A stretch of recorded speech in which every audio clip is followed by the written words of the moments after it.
Hai, welcome to my YouTube channel. So, di sini aku akan mengajak kalian untuk berkelana ke masa lalu, asik. Aku akan mengajak kalian untuk menyusuri sejarah dunia, dan bagi kalian para pecinta sejarah harus banget tonton video ini. Dan mungkin bagi kalian yang lagi di rumah aja dan bingung mau ngapain, so pantengin channel aku. Di sini aku menjelaskan sejarah secara singkat, bukan yang jelas seperti di buku yang sampai ratusan bab, biar kalian nggak bosen juga. Sebelumnya jangan lupa untuk subscribe, like, dan juga aktifkan lonceng kalian agar kalian tidak ketinggalan video-video terbaru dari aku. So, di video kali ini aku akan menjelaskan tentang proses terbentuknya kepulauan-kepulauan yang ada di Indonesia dan asal-usul nama Indonesia. So, let's get started! Jadi aku mau jelaskan dulu secara umum, Indonesia sendiri memiliki luas 1.990.250 km persegi, berada di antara dua benua yaitu benua Asia dan benua Australia, dan berada di antara dua samudra yaitu Samudra Hindia dan Samudra Pasifik. Secara astronomis, Indonesia terletak pada garis lintang bumi yaitu 7 derajat lintang utara sampai dengan 12 derajat lintang selatan, dan berada pada garis bujur bumi yaitu 95 derajat bujur timur sampai 141 derajat bujur timur. Indonesia sendiri memiliki 13.478 pulau yang sudah terdaftar di PBB atau Perserikatan Bangsa-Bangsa. Itu untuk yang sudah terdaftar, sedangkan untuk perhitungan sampai Desember 2019, Indonesia sudah memiliki sekitar 18.000 pulau. Wow, banyak. Oke, kita langsung masuk ke proses terbentuknya pulau-pulau yang ada di Indonesia. Jadi ada 3 sudut pandang mengenai terbentuknya Indonesia. Yang pertama itu ada yang disebut dengan proses geologis. Jadi proses terbentuknya kepulauan Indonesia dapat dijelaskan dari suatu proses geologis saat terjadinya proses pembentukan alam. Ada yang disebut dengan proses endogen dan ada juga yang disebut dengan proses eksogen. Untuk proses endogen yaitu suatu proses yang bersumber dari aktivitas dinamik bumi yang menyebabkan adanya deformasi kerak bumi. Deformasi yang dimaksud ini adalah suatu proses perubahan bentuk maupun ukuran suatu objek. Objek yang dimaksud ini adalah si kerak bumi. Proses deformasi ini terjadi karena adanya daya yang sangat kuat yang menyebabkan pulau-pulau itu terpisah. Selanjutnya yaitu proses eksogen. Jadi proses ini bersumber dari luar permukaan bumi yang dapat disebabkan oleh iklim, hujan, angin, ataupun perubahan temperatur batuan yang menyebabkan pelapukan. Untuk sudut pandang yang kedua yaitu ada yang disebut dengan proses tektonik lempeng. Jadi semua yang berada di kerak bumi ini merupakan suatu lempeng yang bersifat kaku antara satu sama lain dan berada di atas sebuah cairan plastis. Lempeng-lempeng ini dapat bergerak menjauh dari pusatnya, dan dari pergerakan itu terjadilah sebuah kemunculan pulau-pulau sepanjang Samudra Hindia dan Samudra Pasifik. Untuk sudut pandang yang ketiga itu ada yang namanya proses tektonik kepulauan. Jadi Indonesia terbentuk karena adanya pergerakan 3 lempeng besar, yaitu lempeng Pasifik di bagian barat, lempeng Samudra Hindia di bagian selatan, dan lempeng Asia di bagian utara. Jadi pergerakan ini mungkin bisa saling bertumbukan atau justru sebar pisah, menyebar gitu terpisah, dan pergerakan ini diketahui sudah terjadi sekitar 50 juta tahun yang lalu.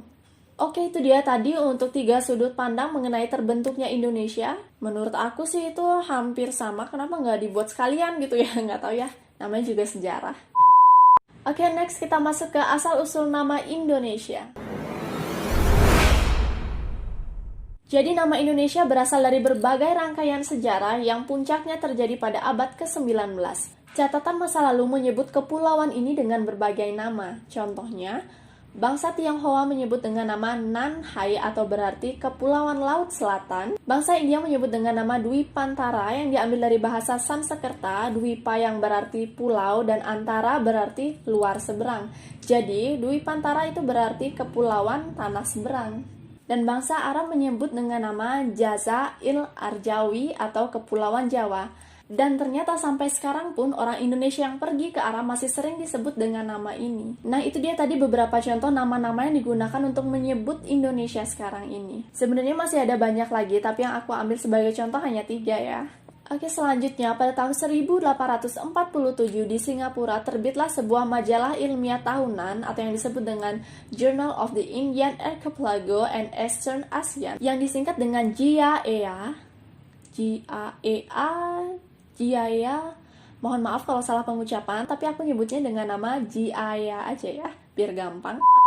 Atau dalam bahasa Indonesia berarti Jurnal Kepulauan Hindia dan Asia Timur. Majalah ini dikelola oleh James Richardson Logan, yaitu seorang sarjana hukum dari Universitas Edinburgh. Dan pada tahun 1849, seorang etnologi bahasa Inggris yaitu George Samuel Windsor Earl bergabung sebagai redaksi majalah. Dan pada tahun 1850, Earl menulis sebuah artikel yang menegaskan sudah seharusnya penduduk di kepulauan ini memiliki nama khas. Karena yang dulu disebutnya dengan Hindia itu menurut dia rancu gitu dengan India yang lain. Dan Earl mengajukan dua nama yaitu Malayunesia dan Indonesia. Earl sendiri memilih nama Malayunesia karena cocok dengan ras Melayu dan bahasa Melayu yang digunakan oleh penduduk di sini. Dan Logan juga menulis sebuah artikel yang menyatakan perlunya nama khas untuk kepulauan ini, dan dia sendiri memilih nama Indonesia yang tidak digunakan oleh Earl tadi. Ia pun mengubah huruf U dalam nama Indonesia menggunakan huruf O menjadi Indonesia yang dalam bahasa Yunani Indus yang berarti India dan Nesos yang berarti kepulauan. Jadi, Kepulauan Hindia. Maka dari situ hadirlah istilah Indonesia. Nama Indonesia pertama kali muncul ke dunia pada tulisan Logan halaman 254, dan sejak saat itu ia semakin konsisten untuk menggunakan nama Indonesia. Dan pada dasawarsa 1920-an, nama Indonesia diambil oleh tokoh-tokoh pergerakan kemerdekaan Indonesia, sehingga nama Indonesia memiliki arti politis yang berarti sebuah negara yang memperjuangkan kemerdekaan. Dan akhirnya pada tanggal 17 Agustus tahun 1945, menyusul deklarasi kemerdekaan, muncullah Republik Indonesia. Nah, itu dia secara singkat mengenai proses terbentuknya kepulauan-kepulauan di Indonesia dan asal-usul nama Indonesia.